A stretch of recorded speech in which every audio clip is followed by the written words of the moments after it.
Good afternoon, everyone. The Ranter is back to express his highly opinionated opinion on impeachment, which is now coming down today. As I watch the TV, since it blocks out everything else that's going to be on, we see the Congress once again going back and forth with minute to 2 minute statements between those congressmen and women that wants to step up, and all we hear really is expression and hand-wringing and worries of the future and broken records. Okay, I mean, if they feel the need to do so, fine. I mean, I'm glad it's 1 or 2 minutes as opposed to it being, 5 or more, where you just see them droning on and on about this. But long story short, impeachment is going to be voted on, and all indications show that impeachment will pass. Donald Trump will be impeached. He will join that infamous exclusive club of presidents, from Andrew Johnson and Bill Clinton, to being a president sitting in office and impeached. Nixon would also have been on that list, but Nixon had enough sense and a little shred of honor and legacy to resign when they came for him. So yeah, there's that. Now, for those who don't understand the process, what happens now? Well, the impeachment goes from the House to the Senate. And the Senate is where the actual trial is. There is no trial in that House, no matter what the president tweets or his press secretary says or any of these Republicans whine about. The trial is actually in the Senate. Now, for those who are pro-impeachment, this is where the ball goes into the court of the Republicans. Alright?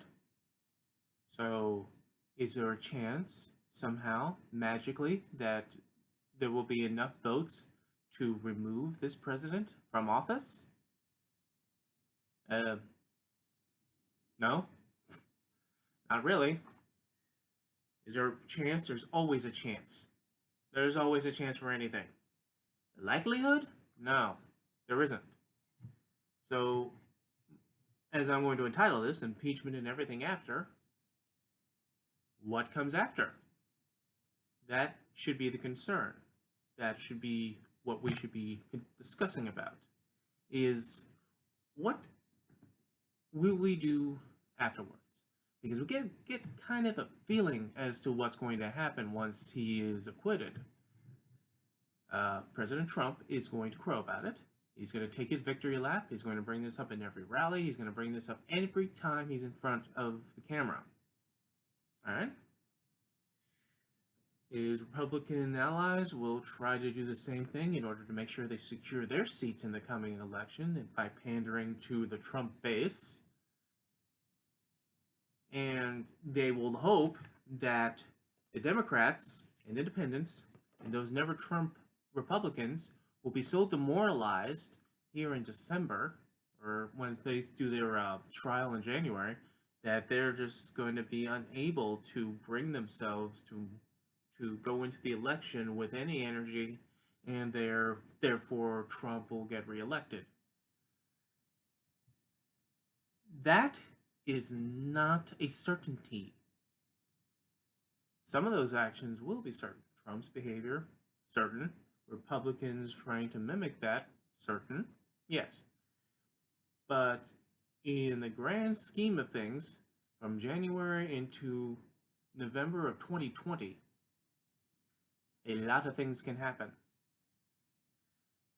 And there is a tendency not to be patient, especially when you get hit in the face.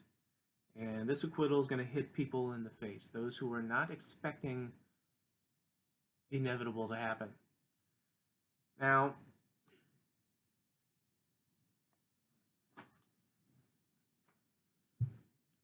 I am someone who, if you watched any of these, from either when I started doing this on YouTube to when I was just posting videos on Facebook, would know that I wasn't necessarily a big advocate on impeachment.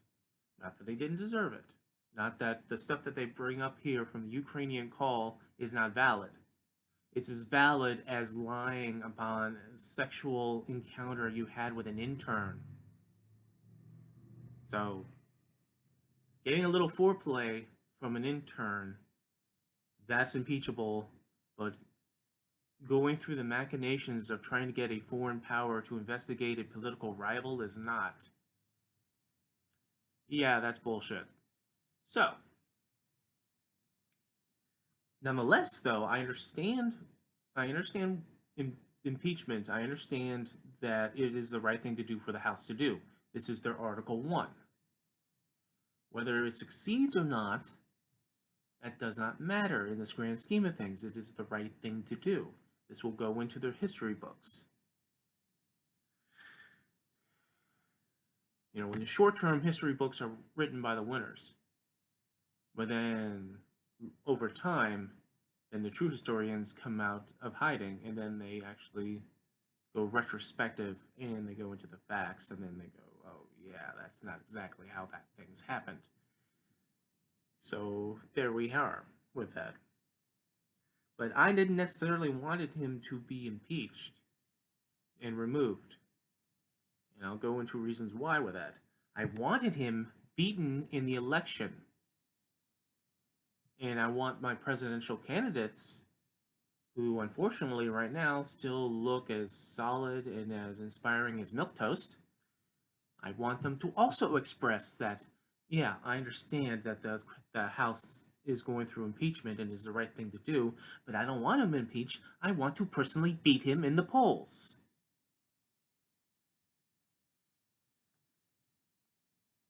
Now, let's go into why I don't necessarily want him impeached and removed, or why I wouldn't push for that.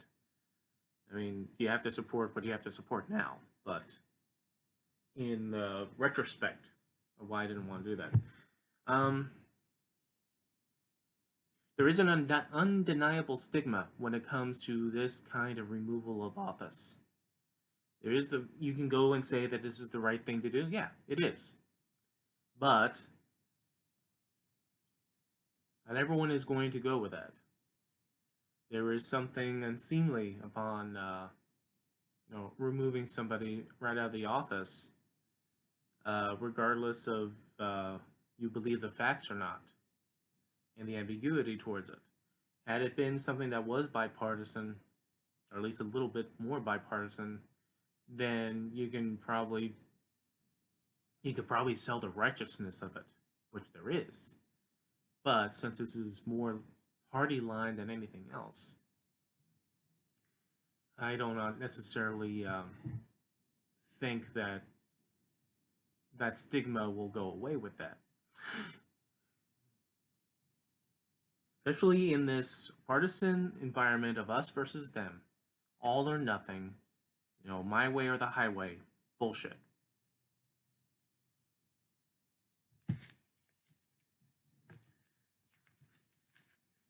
Would it be a good thing for him to be removed this way? Probably in the 20, like you look at it from the hindsight of 20 years from now? Yeah, maybe. That's a maybe. Not a solid yes on that. Because there is ramifications and repercussions of this. This can energize that Trump base that will feel betrayed. And oh no, they took out my dear leader. And so they can get animated and they can get behind whoever is the political power, and the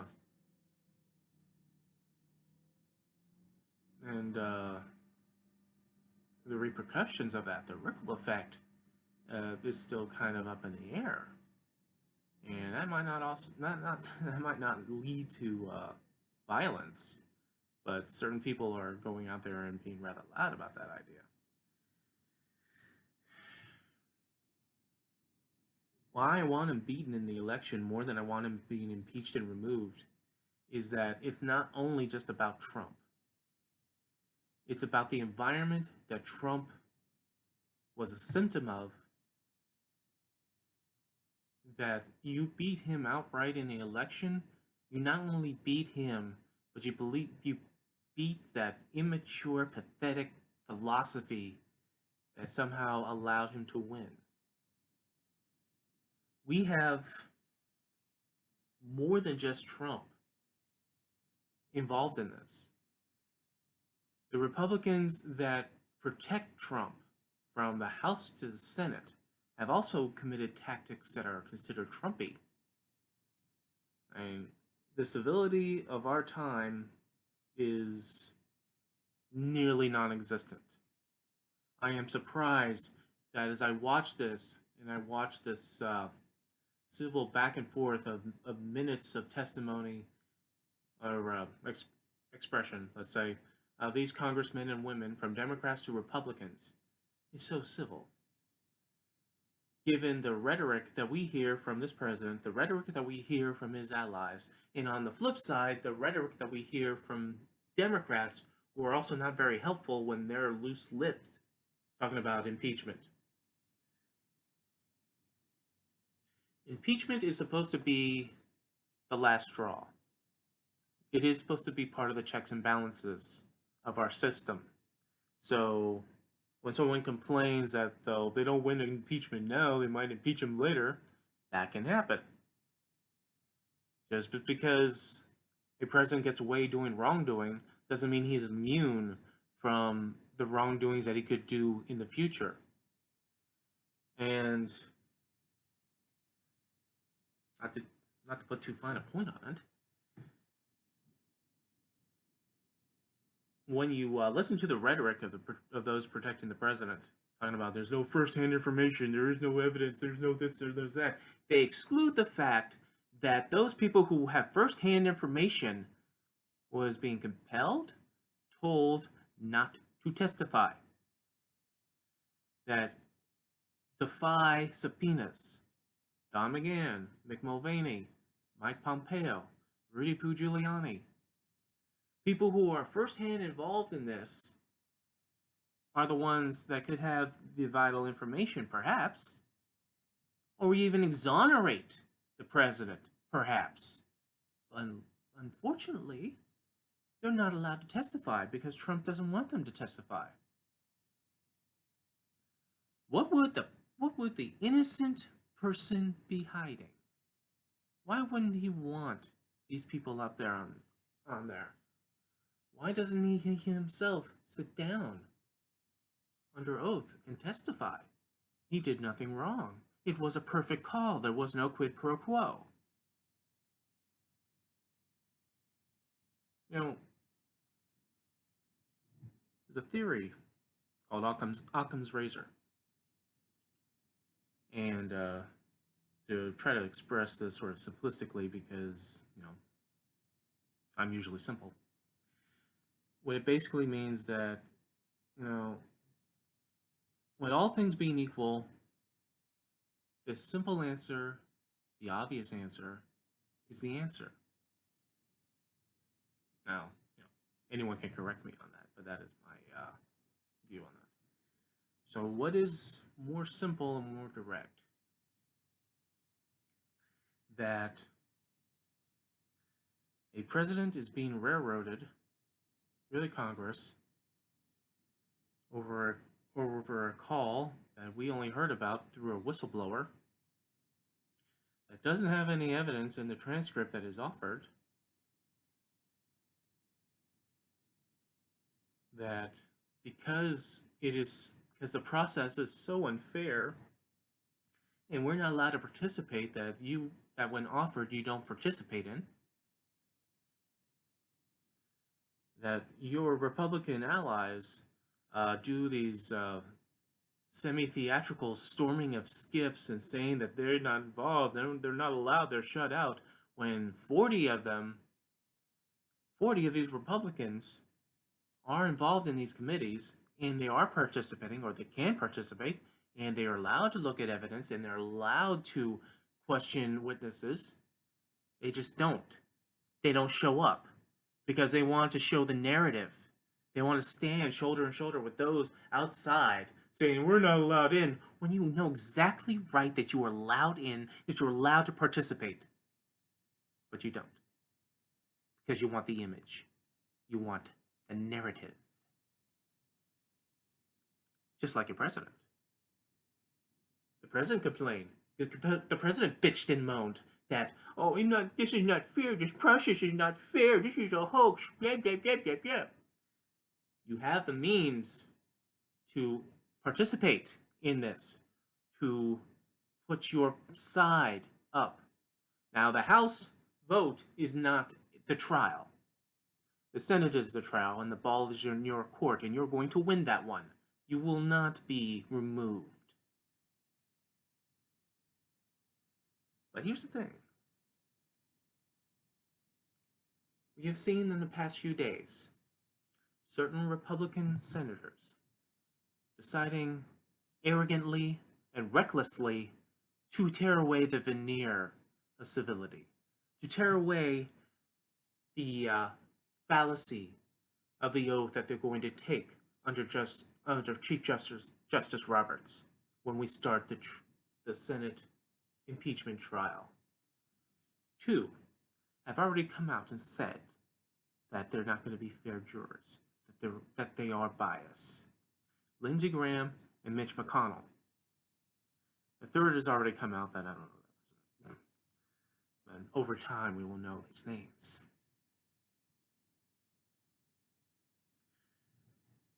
They want a short and sweet trial. Some of them do. Mitch McConnell does, certainly. Because, and I kind of understand why. Mitch McConnell wants this shit off his desk. He doesn't even want to have witnesses out there. He balks at Schumer's request for certain people to testify. He balked at that. The ball's in the Senate Republicans' court now, so they can control the rules. I don't know how much influence the Democrats have in there. I don't know how they can urge or do anything to change people's minds when they really want to fast track this. Mitch wants this off his desk. He does not want a show trial. Even though the White House wants people testifying, like they want to subpoena Hunter Biden and Joe Biden and Adam Schiff.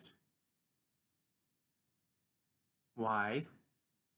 Well, we know why, because we want to make this into a clown show. We want the theatrics. We want people yelling at Hunter Biden's face. Why were you sitting on the board of a gas company? Why were you making $50,000? Ah!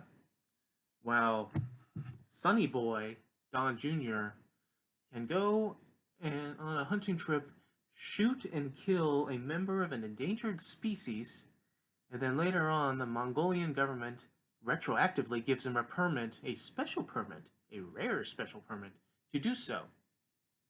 Because it's an endangered species. Yeah, that's an awful bit of power and nepotism there. But you all bitch and moan about Hunter Biden.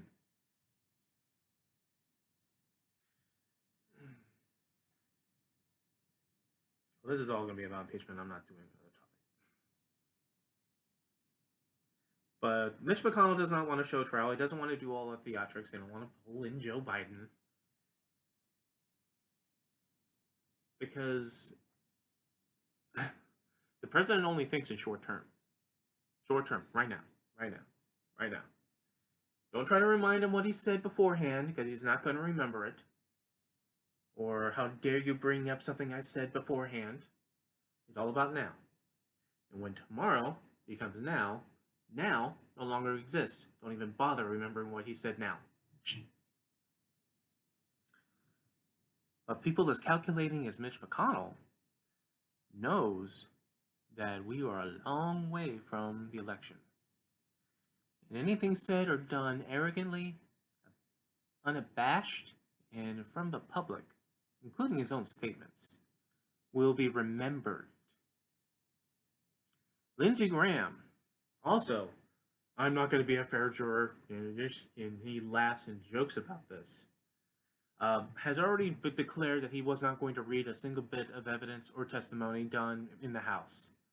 This is all sham, which is amazing given how he was so passionate upon making sure we connect the dots and we do the right thing in terms of impeaching Bill Clinton in 1998. I want you, if you are so inclined to look up a bit of history, look up the things that Lindsey Graham said in 1998 concerning the impeachment of Bill Clinton. Now, whether or not you like the impeachment of Bill Clinton as a Democrat, as a young Democrat at that time, 18 years old, for 1996 when I voted him in for my first time I voted, so his second term, from 18 to 20, so when everything was happening with the Monica Lewinsky thing and impeachment, yeah, as a kid you don't like it, but when you get older, you understand what's going on, and you understand the premise of him being impeached, that he was lying under oath, regardless of what he was lying about. And you can take the technicality, yeah, he lied under oath. Yeah, you got him on that. What was he lying about? Was this like state secrets? No. It was foreplay. It was oral gratification from an intern while he was married. And as a knee-jerk of a cad, of a cheater, he lied about it. That is so much more important, so much more damning of this country than trying to extort a foreign power to investigate your political rival. And I'll be a broken record about that, and I will explain that again. But not right now. But Lindsey Graham was rather passionate upon trying in the process of impeaching him, and he wasn't going and saying that Bill Clinton was a son of a bitch and he was doing this and he was doing that and he deserved it. No, he talked about the process of impeachment, and guess what? He was not wrong. Even on Bill Clinton, even on the Democrat Bill Clinton, that Democrats should be, he got impeached, how dare he? No, he was right. So it's why it is galling, it is hypocritical how he acts now when it's a Republican, when it's his golf buddy, especially his golf buddy that spent enough time insulting and disparaging his best friend John McCain, even after he died.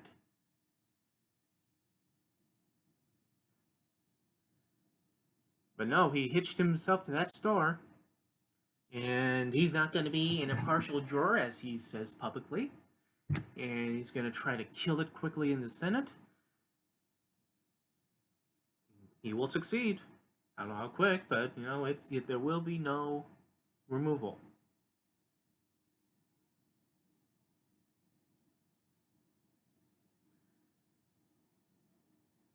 But what you do see, across this country, estimated about 600 or so rallies for impeachment from regular people across the country.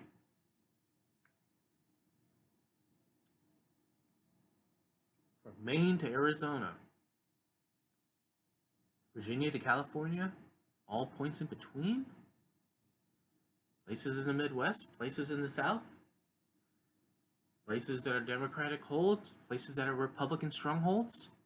People are out there showing solidarity for impeachment. Regular people. These people that is going to pay attention.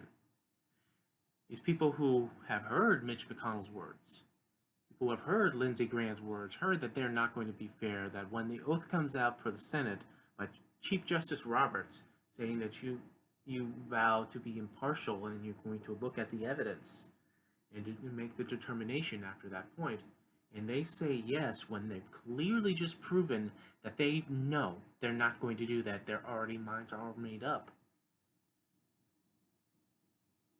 There is something to be said about public image, because the cynical, including myself, can go and look at the Senate, Democrats and Republicans, and then we can make a general estimation. Yeah, they're going to vote to quit. Yeah, they're going to vote to remove. You can say that there's Democrats that are already set to remove this president. Kamala Harris is going to be on there, so She was running for office. She was running for the presidency of the United States. She was going to try to remove him in the election. So yeah, she probably has a stake in trying to remove him through impeachment. But she doesn't come out and publicly say that.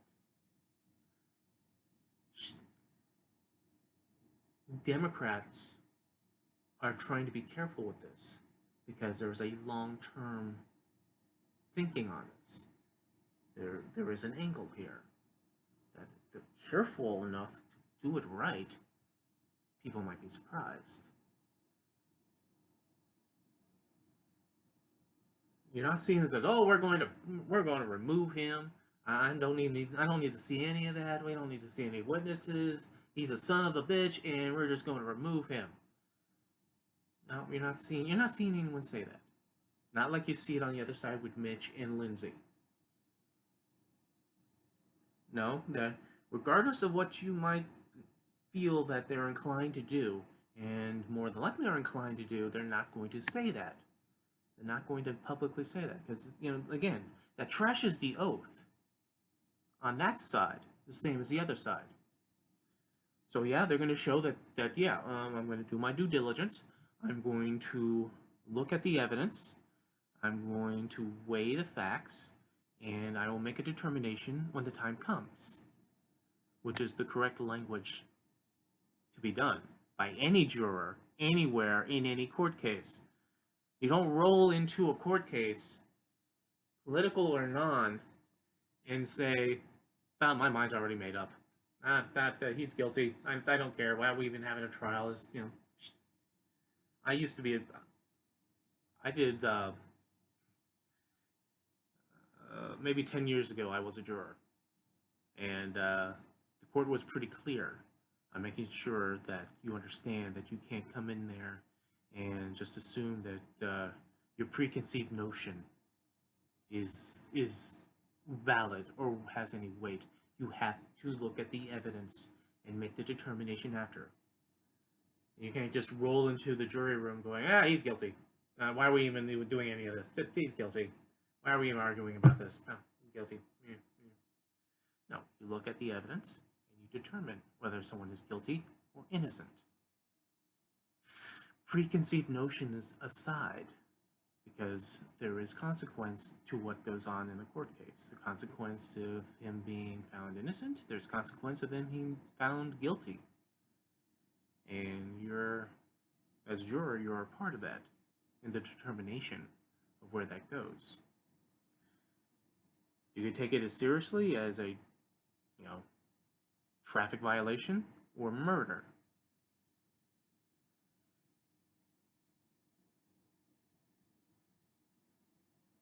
So the Senate part of this is going to happen in January. They really if they're going to have their way, this will be a short and sweet 1-week thing. They'll vote on it. He's acquitted, and he goes around the country about that. Huh?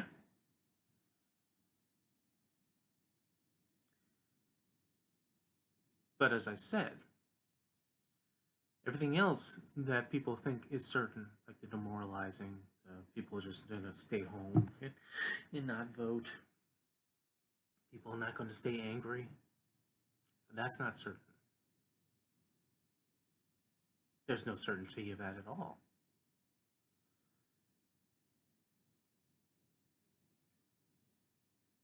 We will remember Mitch McConnell and Lindsey Graham gleefully professing that they're going to fuck off on the oath. They're not going to look at evidence, that their minds are already made up. They're not they're biased jurors. They're only going to protect their patron. As of today, the candidate for Mitch's seat, she is 1 point away from overtaking him. The gentleman who is going after Lindsey Graham's seat, as of a few days ago, is only 2 points away. If I was a Democratic operative, I would have taken both of those interviews that was done with Mitch McConnell and Lindsey Graham, and I'd make them into attack ads and I'd run them on a loop. And I would make the point, I would drive it home that they are using their position to protect someone, to unfairly protect someone in a process that could quit him or remove him. Declaring in such pride that they're not going to look at evidence, that this whole thing was a sham to begin with. That will only play to the 35 to 41% base of the Trump band. That doesn't necessarily mean that it's going to play everywhere else. And again, we were a long way from next November. And this president has a tendency to screw up a lot. So between then and now, we can always look back and say, see, look at who these people have debased themselves to protect. Those who talk about the legacy of this country, talk about the legacy of the body politic of the Congress and the Senate, talk about how they're trying to remove a duly elected president. 1998, you were trying to impeach a duly elected president. Don't give me that bullshit. And that was mostly party line to get it out of the House.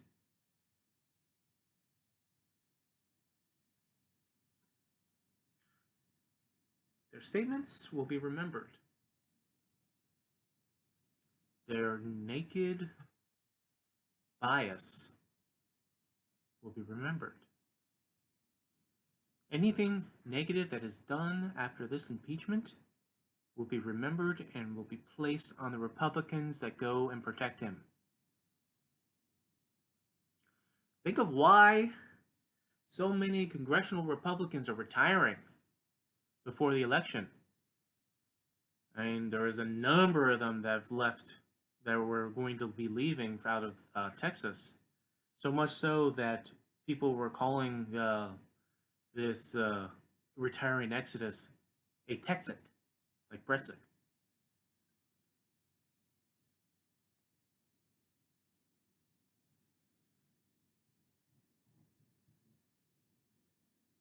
Go back for a second.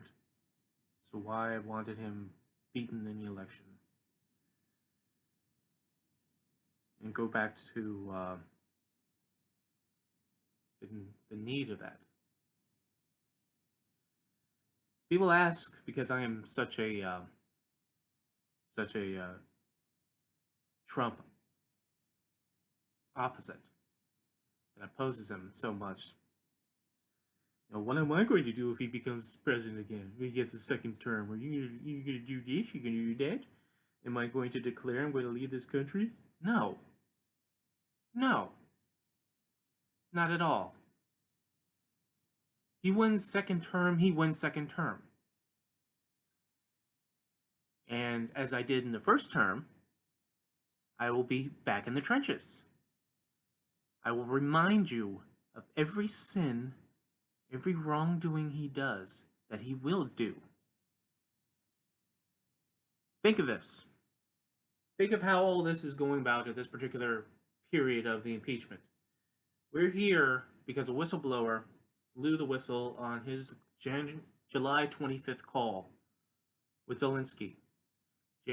July 24th, Bob Mueller testified, and everyone got deflated on his testimony, even though he proved that there was like 10 instances of obstruction of justice, and we now have 6 convictions based on the Mueller report. But since he was bad on TV, well, that just did nothing. That was a nothing burger. So the day after, he feels confident enough, he felt vindicated enough to ask Zelensky a little favor in return for them Javelin missiles. On July 25th, the person who was ahead in the Democratic candidacy, still is unfortunately, is Joe Biden. So towards anyone thinking he would be the primary person that would win the nomination that Donald Trump would have to face.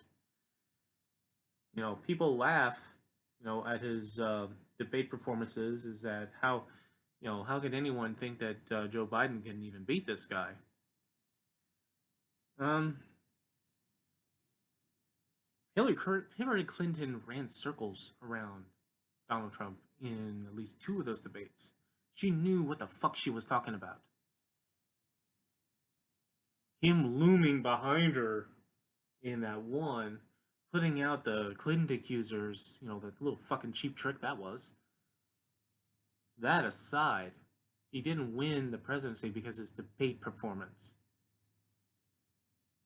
She had more lines of the night than he did. And Joe Biden, regardless of his faculties, regardless that he is, or at least from my opinion, he is in decline due to age. The same as Donald Trump. If you don't believe that, then I don't I don't know what reality you live in. But if you don't take what he says, what he tweets on, when he sees the shining camera in his face and he says some bullshit that comes off of his head because he forgot what he was saying 5 minutes ago, I can't help you there. But Joe Biden is also in that decline. But the thing is that regardless, not irregardless, because that's now running on that's running on social media upon Colin saying that. Regardless, Joe Biden fundamentally is liked a lot. People go after Joe Biden because of his involvement in the crime bill, and whatever you could say hindsight about that being a good thing or a bad thing, that should affect the black community because unfortunately, so many black men and women suffered under that crime bill for being thrown into jail and for sentences that were completely unnecessary. You can bring that up and that's yeah, that's fucked up. But here's the thing. He's getting more support from the black community than other candidates. And in fact, to point this out even further, he's getting more support from the black community of the people of age that would have been affected by the crime bill. Those who were around and active and could have been under threat of cops rolling on them for doing nothing are supporting Joe Biden. I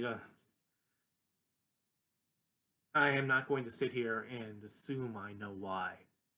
I think that is kind of a I think too that is kind of a weird dichotomy of what's going on here. But nonetheless, that's what's going on here. Joe Biden is liked. All done. So yeah, I'm in. The point being is that regardless of what is said or done, Joe Biden is liked a lot. People excuse his eccentricities, whatever that word is. Sorry. And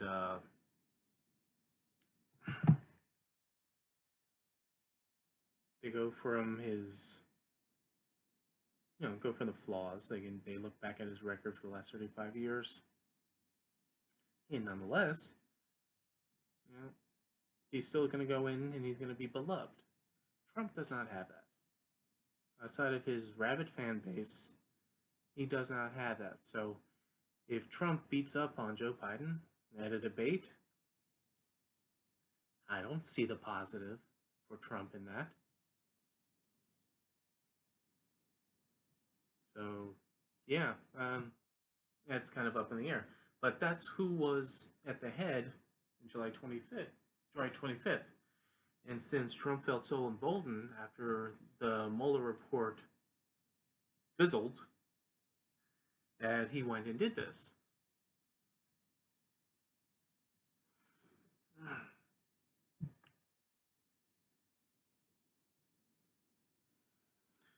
Excuse me.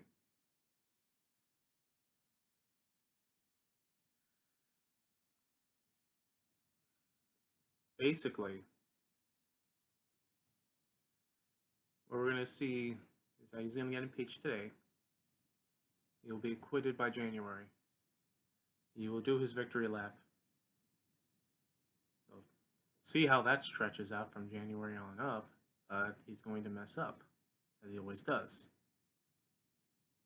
And people will point to the Senate that acquitted him and those who protected him so biased that they don't want to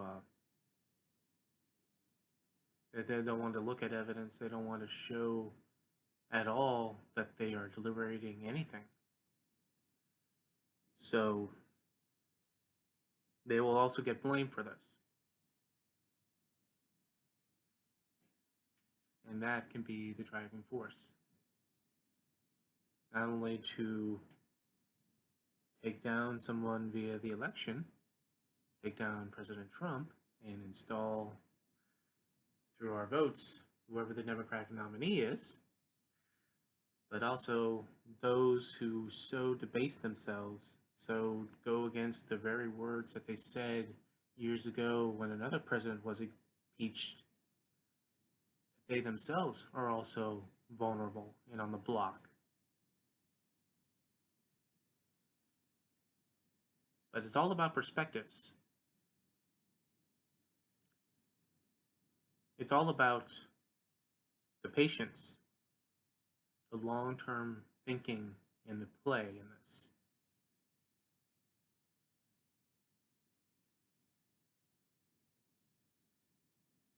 No one should have said anything about impeachment being the method of removing this guy. Like, you impeach him because of his actions. You don't impeach him because of who he is. You know, it's weird to say that because as somebody who does not like Trump, but again, I want Trump beaten more than I want him removed through a congressional process that could have repercussions. Beating him also beats Trumpism. We have examples of Trumpism beyond Trump. Matt Bevin, who was leaving the governorship of Kentucky, decided to pardon a lot of people who committed violent crimes, including child rape and beheadings. And some of these people's family did benefits for Bevin, did donations to Bevin. At any other time, any of this comes out, there would have been high amounts of investigations towards Matt Bevin as to why he was doing these pardons. I mean, people were getting on Clinton for his pardoning of, what was it, Mark Rich, I think? And certainly Trump is no stranger to, at the very least, inappropriate pardons concerning war criminals that he pardoned, and now he wants them to go gallivanting around the country, go to his rallies, and be proclaimed war heroes. People who did disgusting things while in American uniform of our military. People who are our military was shocked and appalled that they're getting pardoned. People whose their own units testified against him when they went up for court-martials.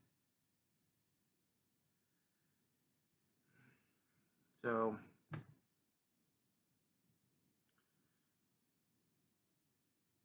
all it is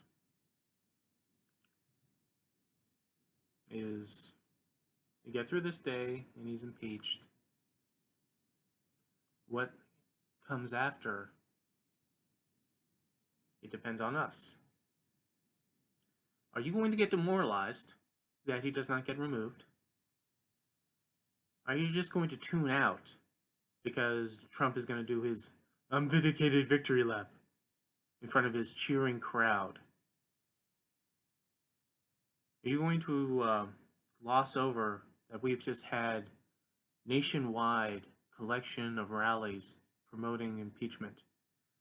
That we have people in vast numbers outside of the Beltway that were wanting impeachment. There were articles of Republicans. There was a state senator who lambasted Trump for his actions and says that he should be impeached.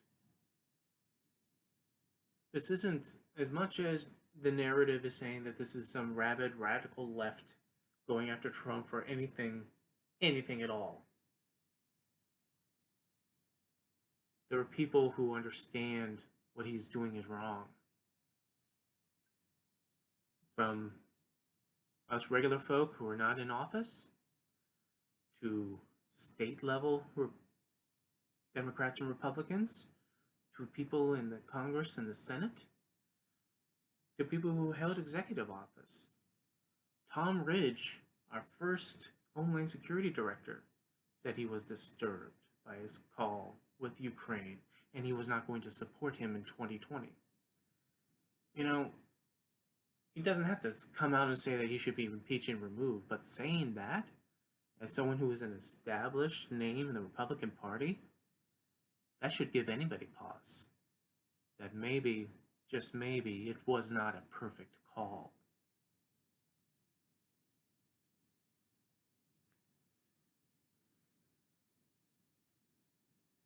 And last thing, just going to rehash this.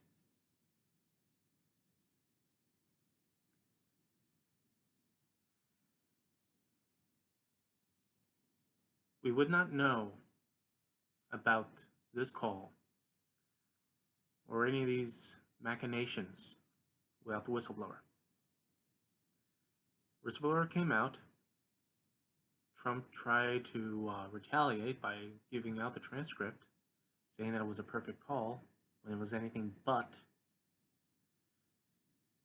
Because of the whistleblower coming out in late August, by September 11th, 55 days after the Ukrainian aid was allotted and voted for by Congress, it was finally released with no investigations on the Bidens. Defenders go, oh, well, see, they're not investigated. So, and they didn't know that their aid was being withheld. I'm pretty sure they know the aid was being withheld, given that they're in a fighting war with Russia on their eastern border, and they could have used that. But they didn't know, so there's no quid pro quo. There's nothing wrong here. Had we not known through the whistleblower and the stumbling block that happened with that, then the first thing we'd have seen of Zelensky would have been on CNN after he won his election, and it goes, oh, by the way, we're now investigating Hunter Biden and Burisma. Because that was the agreement. Before he could even get a call, before he could ever get an audience with great Trump, they had to at least show that they're going to investigate. You don't have to investigate, really, but just say it publicly so people can hear it, so people can go into the next election and think, oh, they're going to be investigated for crimes and wrongdoing and corruption that we can't even describe what it is.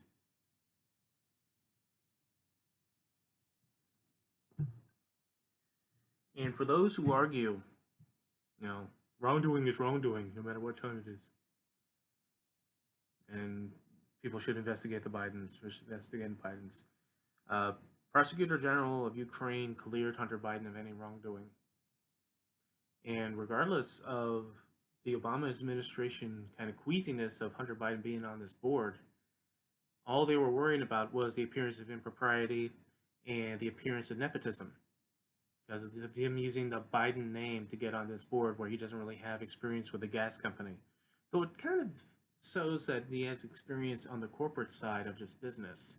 So maybe there was a benefit that he was offering instead of just spinning in his chair.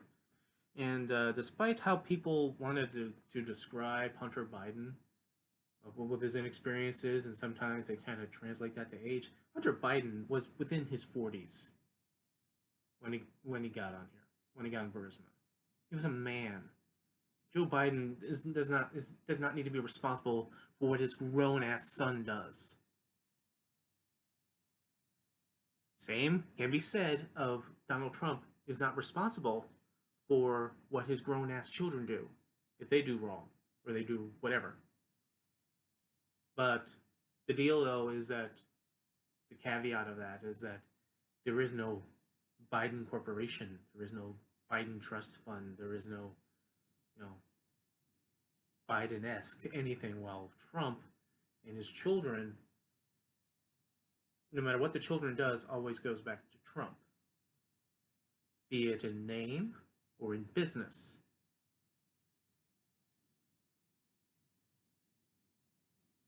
Don Jr. gets a permit to kill an endangered species member, a goat, pretty much, after he actually does it.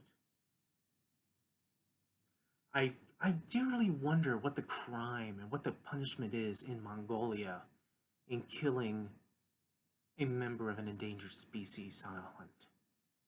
I wonder what that is. That he got to have a permit for now. That any common person would not get. And if they did it, I wonder what would happen to them.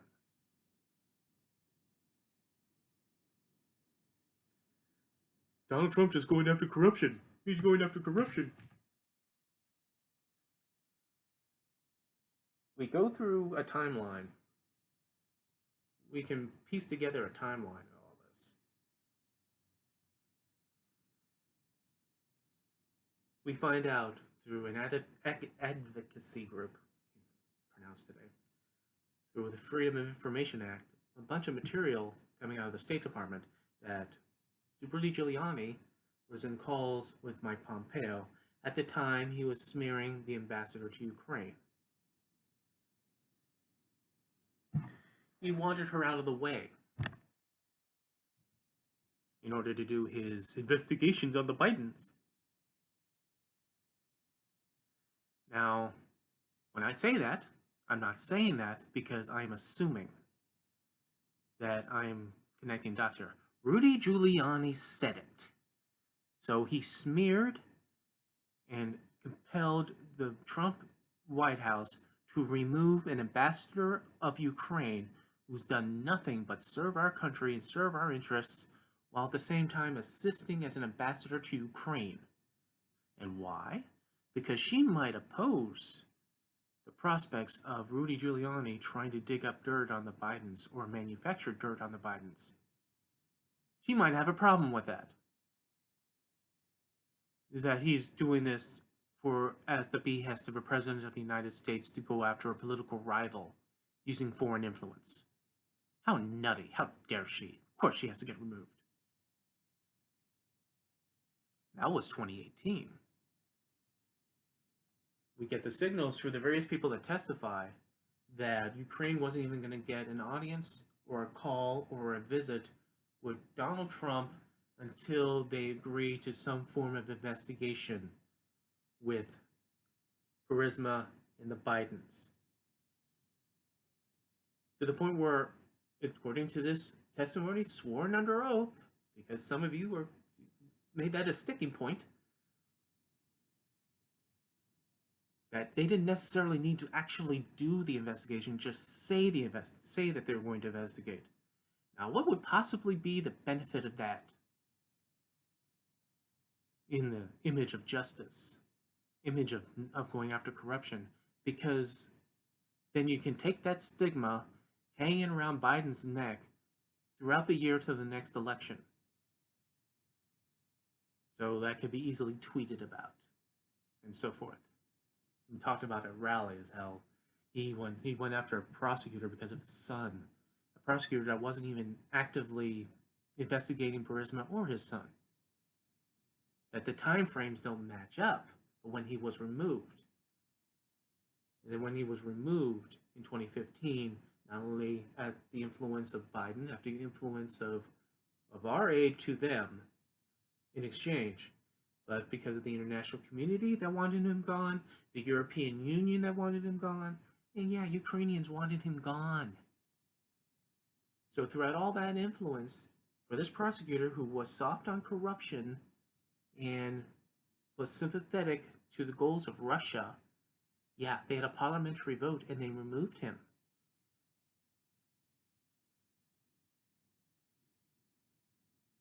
So that in 2015. Right? In our timeline, we go from 2018 from the smears. Yavin Koch, I can't remember her name, sorry. So the ambassador of Ukraine, he gets removed. This pressure starts to push up. You have a new president of Ukraine who has no political background, who was a stand-up comedian, who by sheer luck got the presidency of Ukraine. A presidency of a country that is being attacked by Russia, that years earlier saw a piece of it that was under its control annexed away by Russia. Gone. Russian troops are on the eastern border, trading fire with Ukrainians. Within Ukraine, there were Russian sympathizers, oligarchs working on both sides that are destabilizing this country. And the United States that helps provide aid each year, now being run by Donald Trump, who is publicly sympathetic to Russia and to Vladimir Putin, who has said previously that the Crimea, he waves away the Crimean annexation, saying that was Obama's fault, not anyone else's, certainly not Russia, that decided to rip away a piece of Ukraine, that once said that Ukraine wasn't really even a country.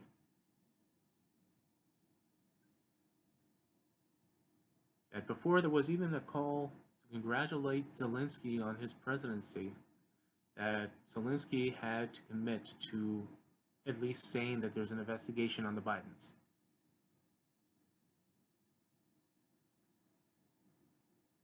And had there been no whistleblower, that would have been it.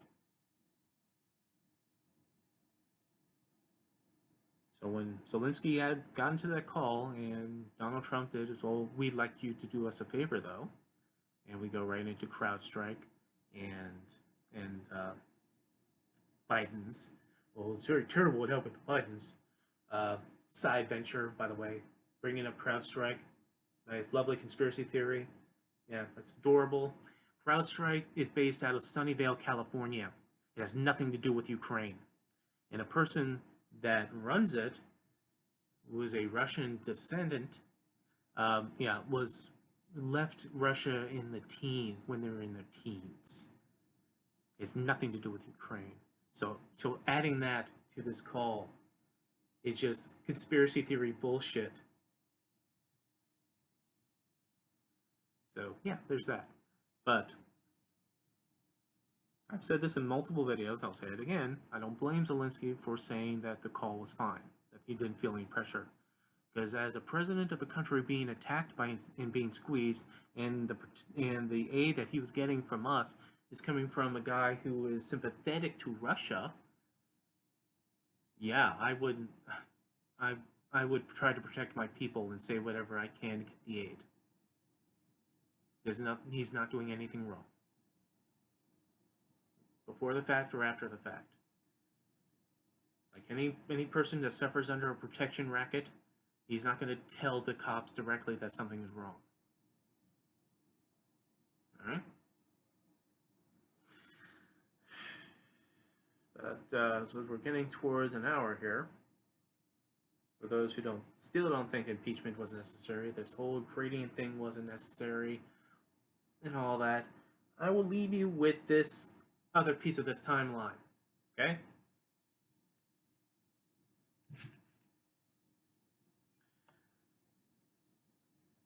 Donald Trump was elected in the latter half of 2016.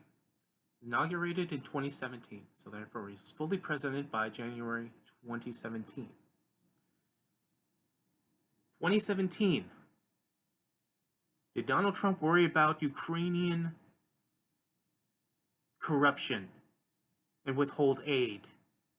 No. 2018. Did Donald Trump worry about Ukrainian corruption and withhold aid? No. The same question.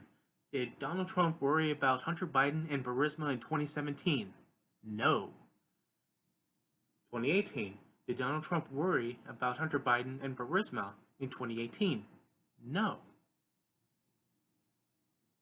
Machinations started in 2018, sure, but not direct influence to press a foreign power into it.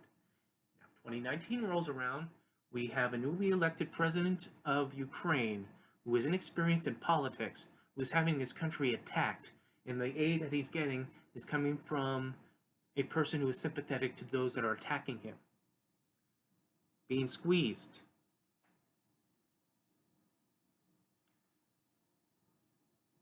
Does Donald Trump worry about Ukrainian corruption in 2019? 2 years in a row where he did not? But 1 year from his own presidential election in 2020. Yes. Connect the dots.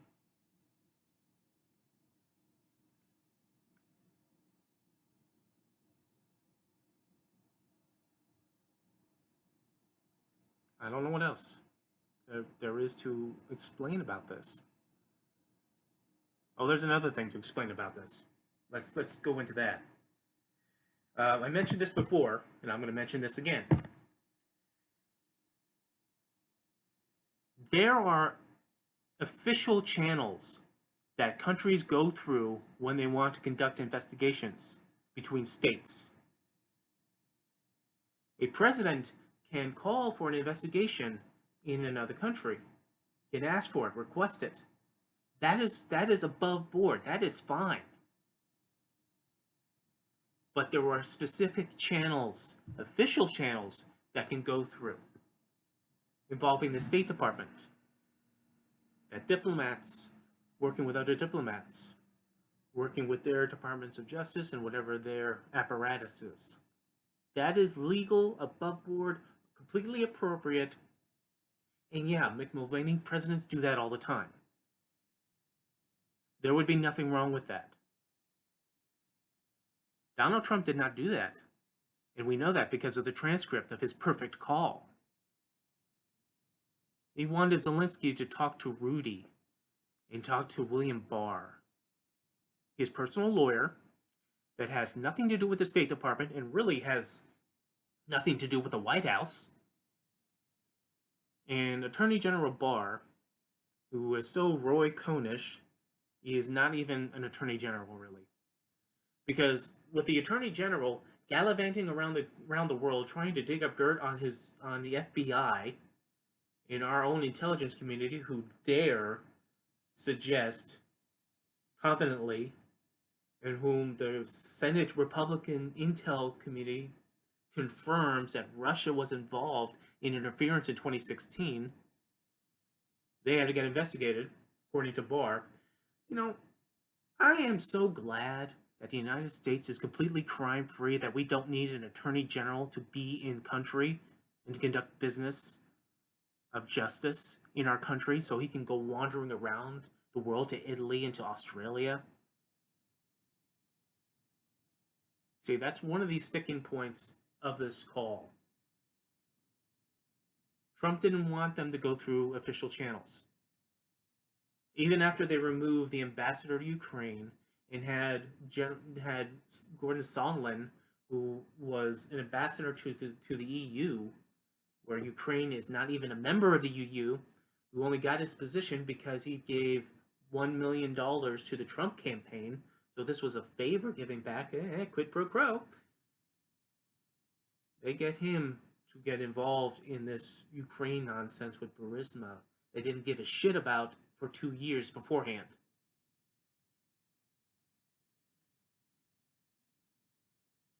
But Trump didn't want to go through official channels. Go through my personal lawyer, and go through my AG, Mr. Barr Cohen, or Cohen. You ignore this as you wave away this impeachment.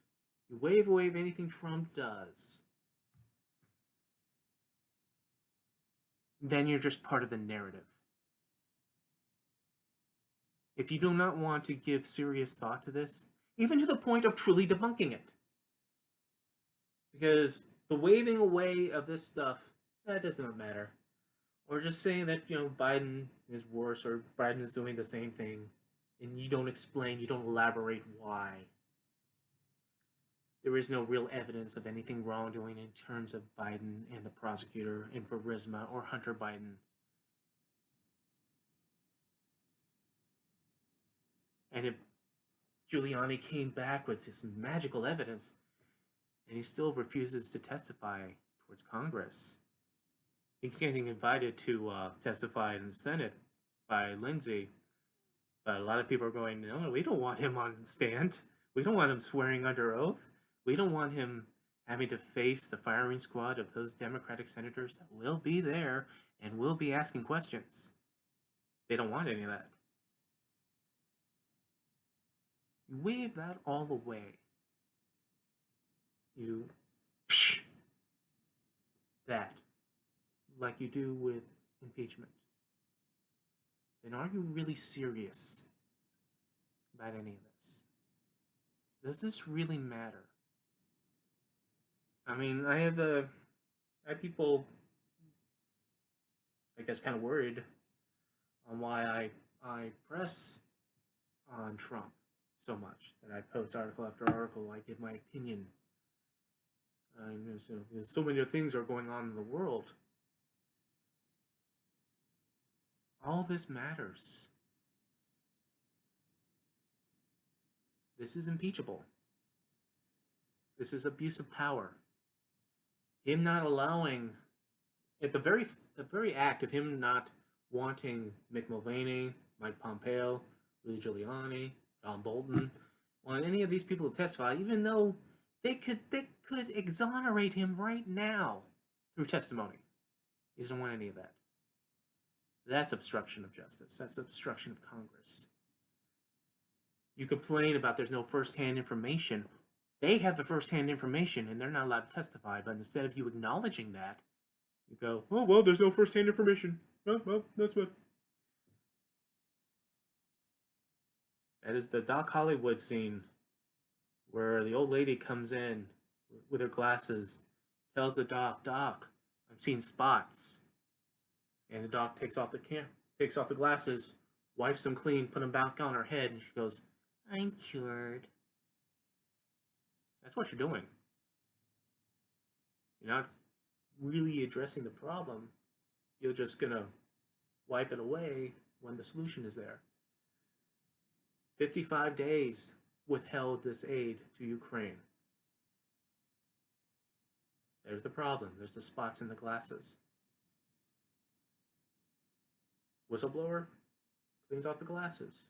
We find about the call. We find about the transcript. We find about these machinations between the State Department, the smears to the ambassador to Ukraine. And instead of addressing that, acknowledging all that is happening, put the glasses back on your head and you just go, I'm cured. You go, they got the aid. There was no investigation. Nothing to see here. Bullshit.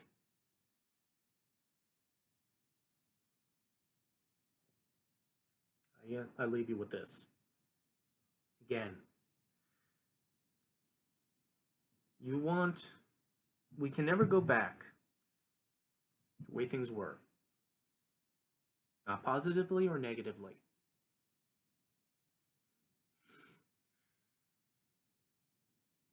Secessionists, segregationists, they will never go back to that time when they can consider Black American men and women to be property or second class citizens, no matter how much they try now. You can't go back to that. We can't go back to the Obama era for those who praise it. No matter how much Joe Biden says that his whole campaign is us to return back to the time of Obama. We can't go back. We can only go forward. And we're going forward on the base of Trumpism. So he has to be beaten. If he's going to be beaten at all. He's going to be removed at all. He has to be beaten in the polls. And anything that he actively or inactively or incidentally stands for, that other people are going to take and use in their own elections, and they use in their own talking points and their narratives, the debasement and the violations and the defiling of what it is to be American. That may as well be separated families, kids in cages, pissing off our allies, making sure people can't get flu shots, gutting the National Cancer Institute. All the things that the guy that you're so goddamn entertained with is doing. So he has to be beaten. And if he's not beaten, I'm not going anywhere. I'm not leaving the country. I'm not going to pout. I'm going to stay. I'm going to continue to remind you until he's finally gone. Or he becomes a dictator and he's never gone. And there'll be nepotism, and then the line of Trump will go down, and then there'll be a Death Star. I don't know. Alright, enough of this. Y'all have a good day. For those who are enjoying this, happy Impeachment Day. He's not going to get removed. Not going to happen. But at least enjoy the day. Enjoy him joining that group. Be good to each other. We're all Americans, regardless how we fight, regardless how we're going to snark at each other in our camps that we live in. You know, I'm glad to be involved in a political group on social media that does try to bridge the divide, that at least allows each other to express themselves, right or left, without fear of reprisals outside of good, healthy debate. But no one's going to get punished, no one's going to get banned, none of that shit. Because I don't like what you said. Because I don't like what you said, you must be gone. None of that happens. If you're not part of Middle America, on Facebook, find it out. Search out Vintage Story. Watch my stuff, please. And people gives a bad rap on social media debates, justifiably. Yeah, there's a lot of people. The majority of the time that you have any experience with social media political debates, yeah, that's some shit. Check out a video called Opinion Rhapsody. I found this recently, and it's funny as hell, and it actually is very apropos on how things are. But sometimes you can actually get people, one side or the other, to have a thoughtful conversation of what they believe in, what they don't believe in, what they agree with, what they don't agree with, but then they still have the respect. I mean, I'm a center-left guy. People like Vin and Story, they're center-right. We're not going to agree on everything. We're not going to agree on most things. But we can get into our fight, we can debate, and we're still friends. That is awesome. That is America. From 1776 on up. We are different, but we are the same. We are all Americans. God bless you. If you don't believe in God, flying spaghetti monster you. And hopefully the Space Force will stop the Klingons. Peace.